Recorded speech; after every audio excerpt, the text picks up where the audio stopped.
નમસ્કાર મિત્રો, સ્વાગત છે તમારું આજના વિડીયોમાં। મિત્રો, આજે આપણે ફરી એકવાર આવી ગયા છીએ બહુચરાજી।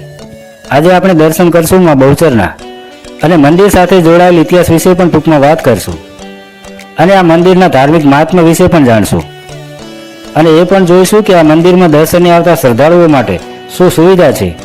તો વિડીયોને છેલ્લે સુધી જોજો અને વિડીયોને એક લાઇક કરી કમેન્ટમાં જય માં બહુચર અવશ્ય લખજો।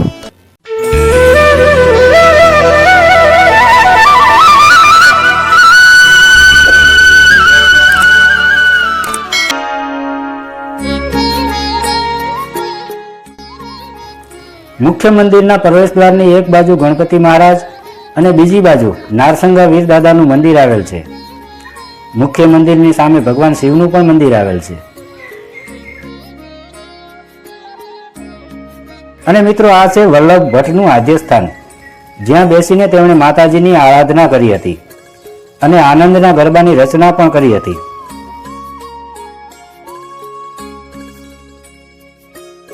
મિત્રો, મંદિરમાંથી દર્શન કરી બહાર નીકળવા માટે બે દરવાજા જમણી બાજુ અને બે દરવાજા ડાબી બાજુ છે, જ્યાં એક બાજુ અક્ષયપાત્ર દેરી અને બીજી બાજુ હનુમાનજી મહારાજનું મંદિર આવેલ છે।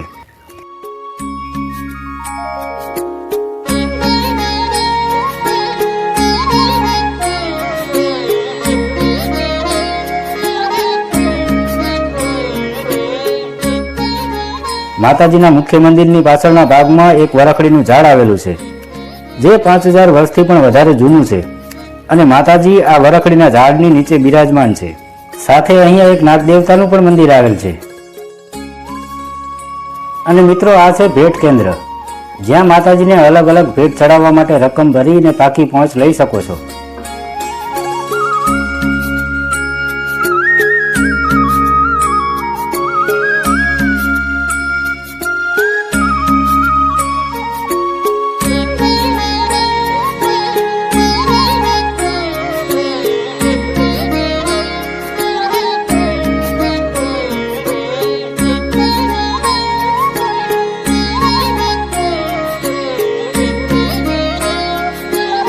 મિત્રો, માતાજીને કુકડો રમતો મૂકવાની પણ માનતા રાખવામાં આવે છે, જે હજારો વર્ષથી ચાલી આવે છે અને તેનો ઉલ્લેખ ઇતિહાસમાં પણ છે। મિત્રો, બહુચરાજી આસપાસનો આ વિસ્તાર ચુંવાળ પંથક તરીકે ઓળખાય છે। હજારો વર્ષ પહેલા આ ચુંવાળ પંથકમાં દંડાસુર નામના રાક્ષસનો બહુ ત્રાસ હતો અને તે દંડાસુર રાક્ષસને હણવા માટે માં બહુચર યુદ્ધે ચડ્યા હતા। ત્યારે માં બહુચરથી બચવા માટે દંડાસુર કુકડાનું સ્વરૂપ લઈ ને કુકડાના ટોળામાં સંતાઈ ગયો।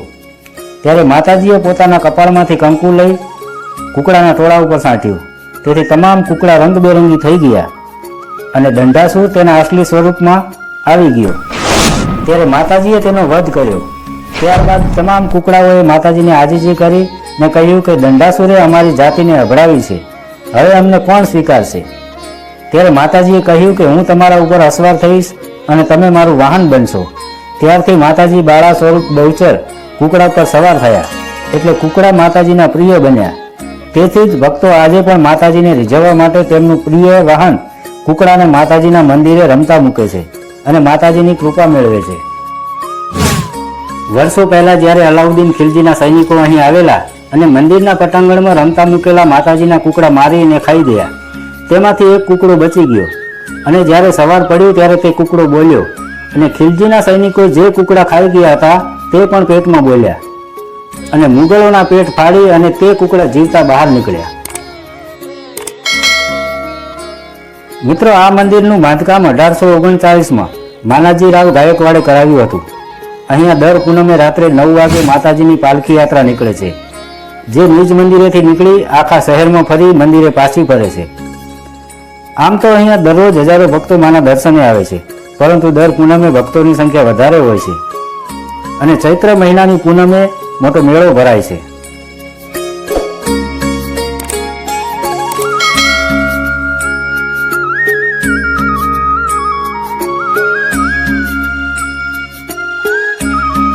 મંદિર પટાંગણના પાછળના ભાગમાં માન સરોવર નામનો કુંડ આવેલો છે, જ્યાં નાના બાળકોની બાબરીની વિધિ કરવામાં આવે છે। મિત્રો, આપ જો આપનું વાહન લઈને આવો છો તો અહીંયા વાહન પાર્કિંગની નિઃશુલ્ક સુવિધા છે, જે મંદિર ટ્રસ્ટ દ્વારા કરવામાં આવે છે અહીંયા માતાજીના દર્શને આવતા દરેક ભક્તો માટે નજીવા દરે સવાર સાંજ બંને ટાઈમ પ્રસાદની પણ વ્યવસ્થા છે. સાથે સાથે રાત્રિ રોકાણ માટે પણ સામાન્ય દરે કોઈપણ જ્ઞાતિના વ્યક્તિને રૂમ આપવામાં આવે છે. તો મિત્રો, તમને આ વિડીયો પસંદ આવ્યો હોય તો એક લાઈક કરી કમેન્ટમાં જય માં બહુચર જરૂર લખજો. સૌ મિત્રોને મારા જય માતાજી, જય માં બહુચર. માતાજી સૌનું કલ્યાણ કરે.